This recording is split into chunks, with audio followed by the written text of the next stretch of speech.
Vamos lá? Culpa diabólica. Sim. Bom dia, Caio. Bom dia.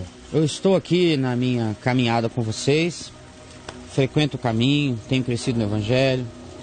Caio, eu estou revivendo um pesadelo que não tinha já faz muito tempo. Uhum. Eu ando me masturbando pensando no meu irmão menor.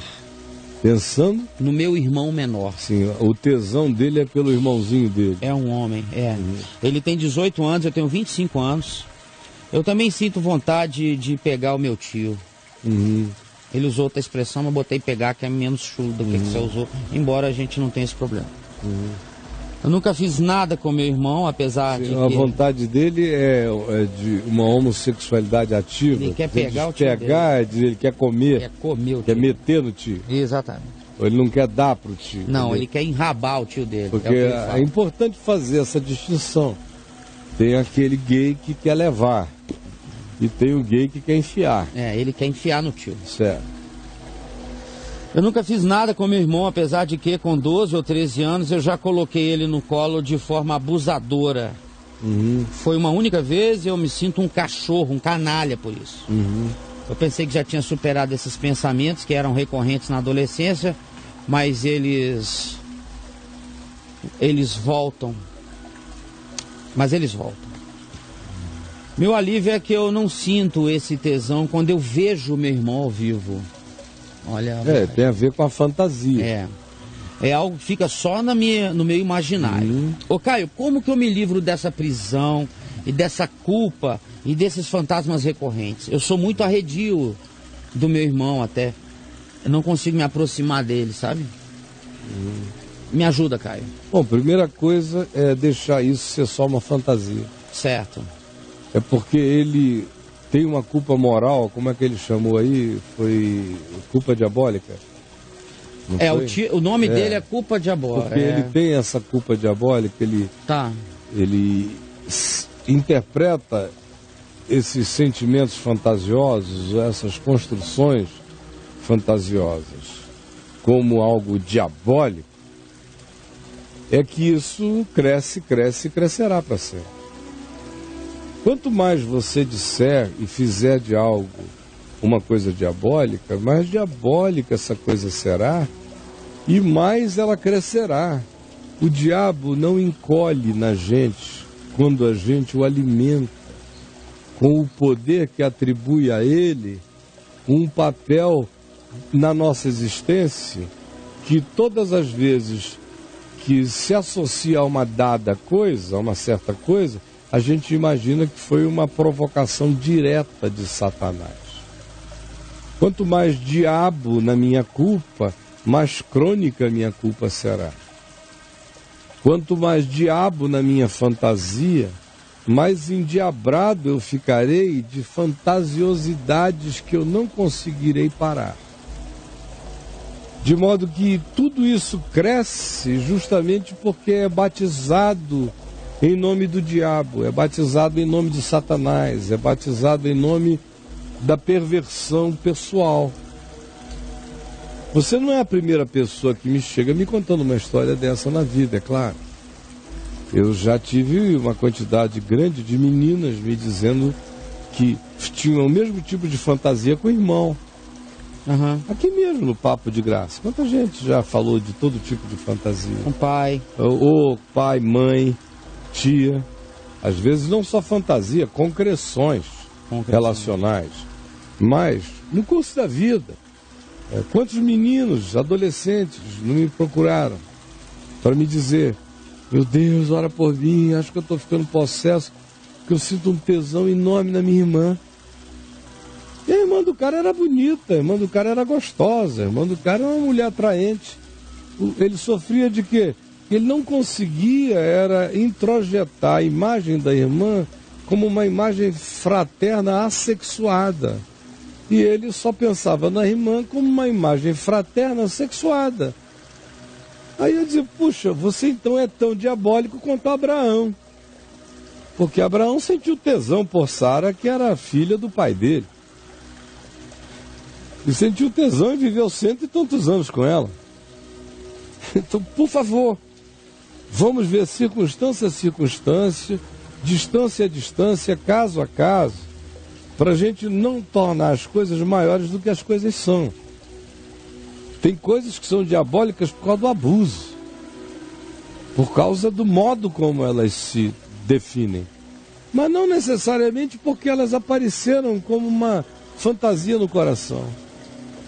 Aqui, para nós, quase todo menino aqui que está me vendo, quase todo homem aqui, em algum momento já sentiu tesão por alguma irmã.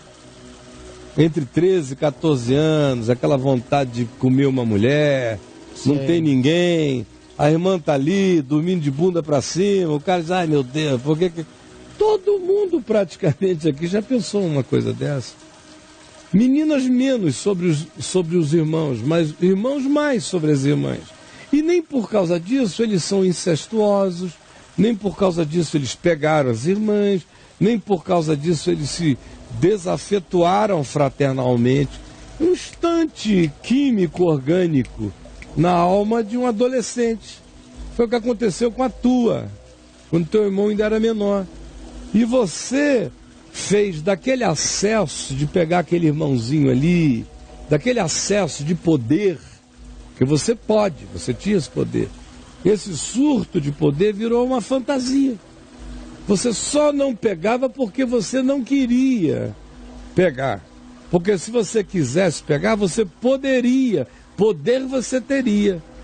Ora, quando a gente tem um poder e não realiza esse poder, mas fantasia sobre esse poder, em geral, isso se torna algo fixado em nós. E quando é de natureza erótica, cresce, cresce, cresce. Em qualquer outra natureza, é o cara, por exemplo, que sabe que poderia roubar uma fortuna, mas não rouba. Não rouba porque não quer poder o que pode, porque teme as consequências do que poderia. Então não faz, embora pudesse. E aquilo vira uma fantasia. Nunca estende a mão para pegar, mas cultua o poder de realizar e a negação de o fazer. E no seu caso, como você envolveu duas figuras diferentes, uma mais nova que é um irmão e um tio que provavelmente seja mais velho, me dá a impressão forte que o teu negócio seja poder mesmo. É uma fantasia sexual de poder, porque provavelmente o teu tio, se não é gay, mas dá toda a pinta. Dá toda a pinta, já deu algum mole, ou está no armário, tem uma energia ambígua, e você, que pode em relação ao pequeno, sente a grandeza de poder em relação ao grande, se quisesse. Aí você botou esses dois polos, o do pequeno e o do grande, na sua mente, são as fantasias da sua viagem. Aí você chama isso de viagem diabólica, você fixa e aumenta o escopo, o tempo, você vai cada vez entrando mais no processo. Como é que a gente sai disso? Como a gente sai de qualquer coisa? A gente tem que desdiabolizar as tentações. Os pensamentos, as fantasias. O cara, por exemplo, indo para outro polo, uma fantasia com uma mulher gostosa, da família dele, gostosa. Aí ele sai na mão, homenageia ela, aquela história inteira. Viaja, não. E aí ele é crente. E ele vai para a igreja, ele não toma ceia. Sim. Porque ele saiu na mão em homenagem. Ah, fulano. A fulana da casa, a prima, a irmã mais velha, ou seja lá o que for. Ele se pune, né? A enteada do pai. Um negócio desse, aí ele se pune. Aí ela cresce. Ele se pune, ela cresce. Ele se pune, ela cresce. Quanto mais você se punir, mais aquilo vai crescer. Aquilo se alimenta da tua sentença. Agora, se você chega e diz, puxa vida, interessante como o meu inconsciente tem essas viagens. E se ele começar a tratar isso não como uma coisa moral e nem legal, mas começar a tratar como algo de natureza psicológica, isso vai se desmontando dentro dele. Porque o que é de natureza psicológica, tratado psicologicamente, volta a ser algo só, no máximo, psicológico, que tende a sumir. Ele mesmo chamou de fantasma, porque ele sabe que é vapor. Não tem concreção. A concreção é ele que dá chamando de diabólico, tratando como diabólico. Quer ficar livre? Para. Fantasma. Para de moralizar e de diabolizar o fenômeno. Passou aquela viagem, você comendo seu irmão. Isso é idiotice, né? Um tempão que está essa história de eu comendo meu irmão, só mostra como eu preciso amadurecer e me conhecer melhor. E o Senhor me ajuda a me compreender melhor.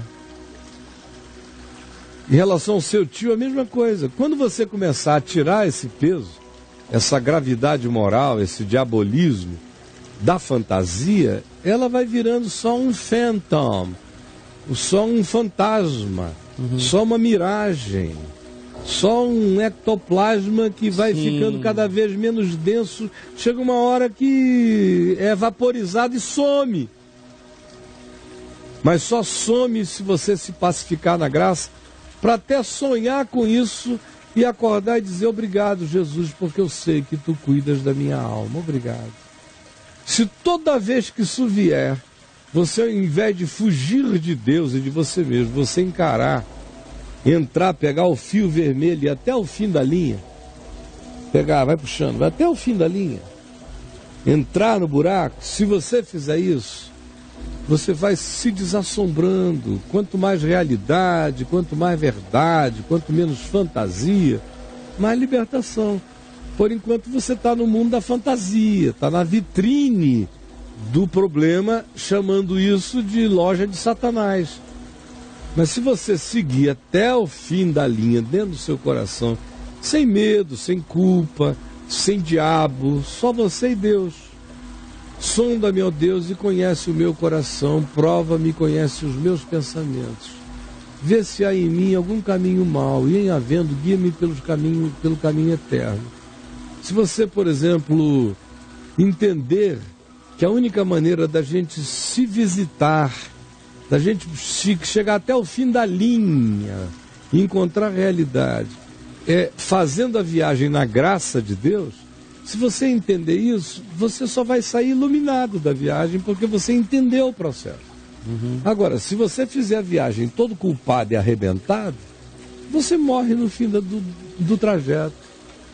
O que você precisa urgentemente fazer é ler o meu livro Sem Barganhas com Deus. É a leitura para te salvar. E te salvar mesmo.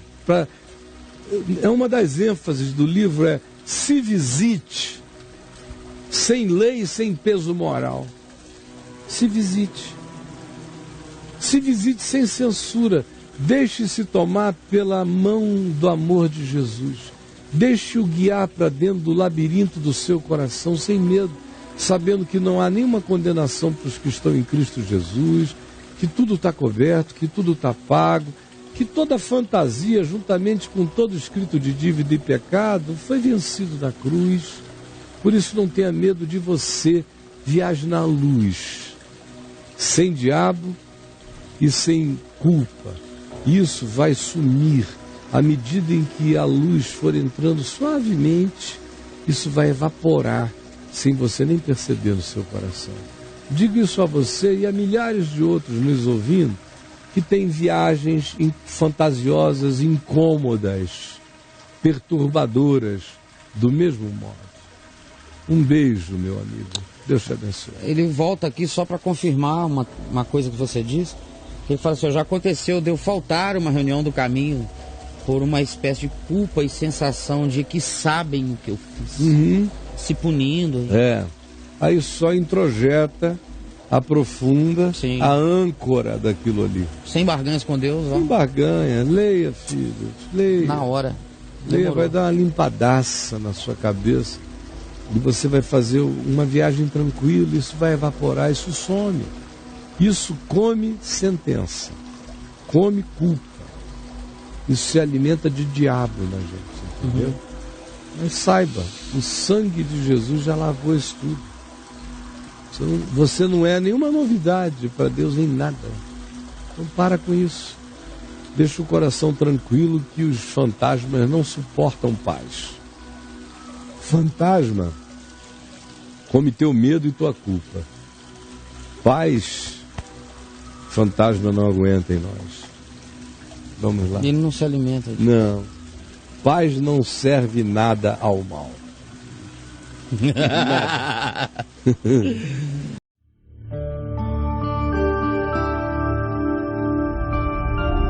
Vem IVTV, o canal é você.